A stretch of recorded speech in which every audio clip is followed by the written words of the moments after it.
আসসালামু আলাইকুম। সবাই কেমন আছেন? আশা করি সবাই আপনারা ভালো আছেন। আলহামদুলিল্লাহ আমরাও ভালো আছি। সকাল সকাল ঘুম থেকে উঠে আমরা এখন চলে যাচ্ছি গাইবান্ধার উদ্দেশ্যে, মানে আমার দাদু বাড়িতে। এখানে আমরা নারায়ণগঞ্জ থেকে ট্রেনে উঠছি। নারায়ণগঞ্জ ট্রেনের অবস্থা এতটা ভালো না, তাও কি করার আর আছে।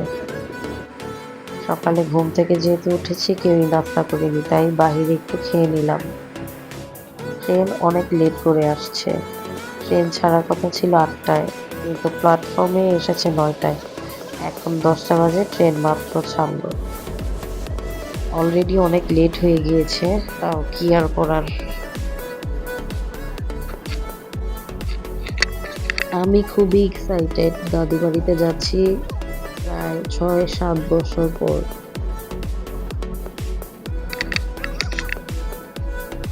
দাদু দাদা অনেক অসুস্থ। দাদা দাদির জন্য আপনারা সবাই দোয়া করবেন। ইনশাল্লাহ খুব তাড়াতাড়ি যেন ওনারা সুস্থ হয়ে যায়।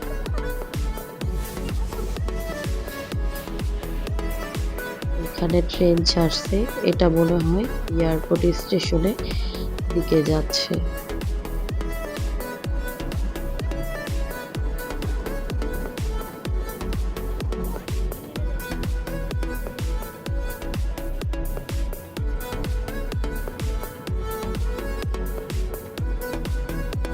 যেহেতু আমরা অনেক সকালবেলা বের হয়েছি, সকালে নাস্তা করেছি হালকা পাতলা চা রুটি। এখানে বাচ্চাদের ক্ষুধা লেগে গিয়েছে। আমার আম্মু আবার রাতে ভুনা খিচুড়ি রান্না করে নিয়ে এসেছে।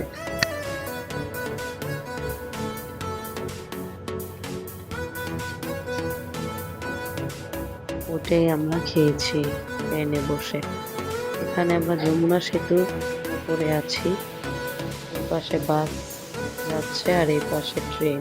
দেখতে কি যে সুন্দর লাগছে, মাশাআল্লাহ, বলার বাহিরে।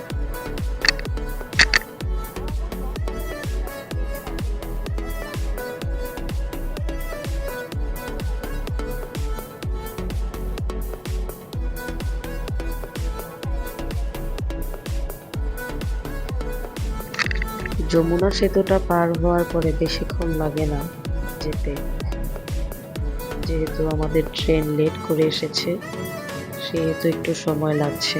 এখন বাজে দুপুর ২টা।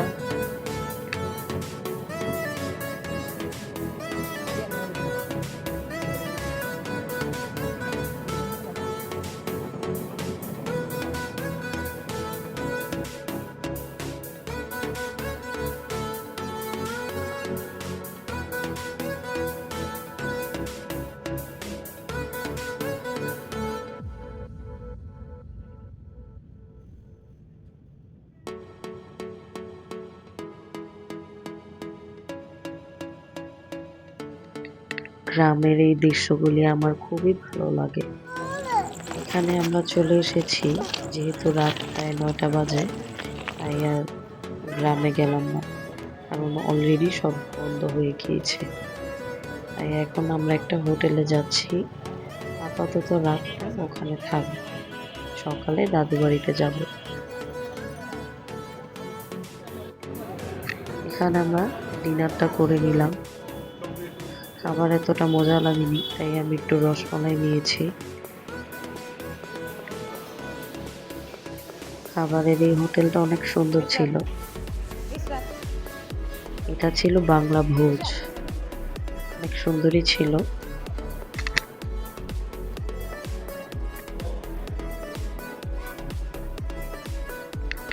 পরিবেশ অনেক ভালো ছিল। গাইবান্ধা এটা।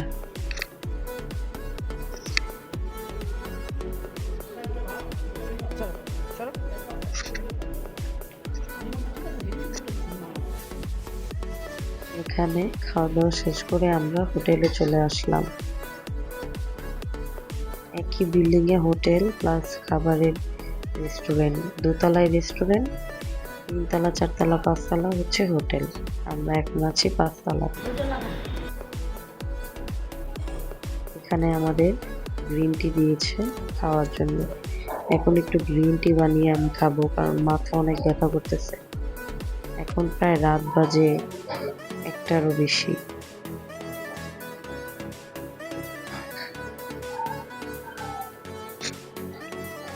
তো এখন ঘুমাবো। ঘুমের থেকে উঠে আবার একটা সিএনজি নিয়ে সোজা চলে যাচ্ছি গ্রামের বাড়িতে। গাছে কত কাঁঠাল, আল্লাহ মাশাআল্লাহ! আমার অনেক দেখার ইচ্ছে ছিল গাছে কিভাবে কাঁঠাল হয়, যেহেতু আগে অনেকবার দেখেছি। এখন প্রায় 6 বছর পরে আবার দেখতেছি। একটা সিএনজিতে আমরা সবাই চলে যাচ্ছি।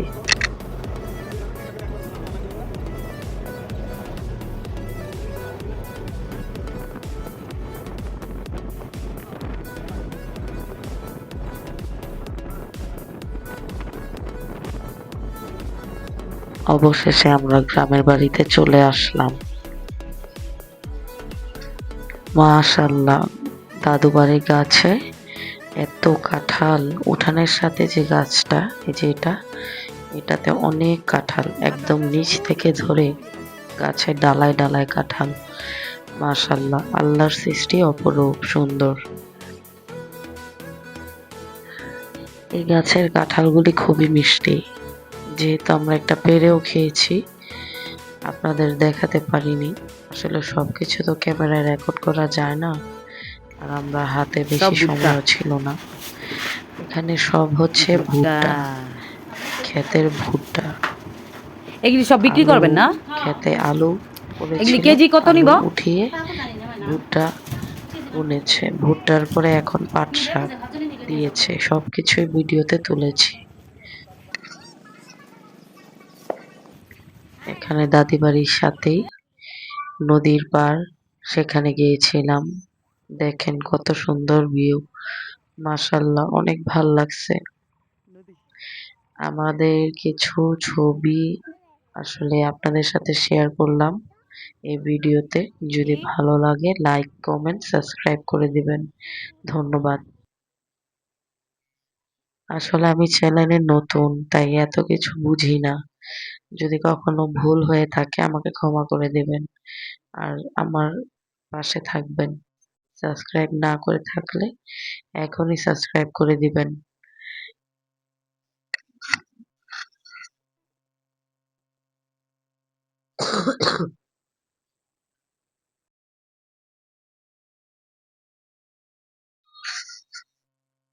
কি সুন্দর দৃশ্য, তাই না? এটা আসলে সন্ধ্যার ছবি। সন্ধ্যা হবে হবে এমন টাইমে এই ছবিগুলি আর কি তুলেছিলাম। আমার এত কাশ হইছে, মানে ঠান্ডা লাগছে, কি বলবো ভাই। ঠান্ডা যাওয়ার নামই নাই। অনেক ওষুধ খাচ্ছি, কাজ হচ্ছে না। এগুলি ক্ষেতের পাট শাক। এখন আমরা রাতে খাওয়া দাওয়া করে আবার চলে যাচ্ছি দাদু বাড়ি ছেড়ে ঢাকার উদ্দেশ্যে রওনা হয়েছি।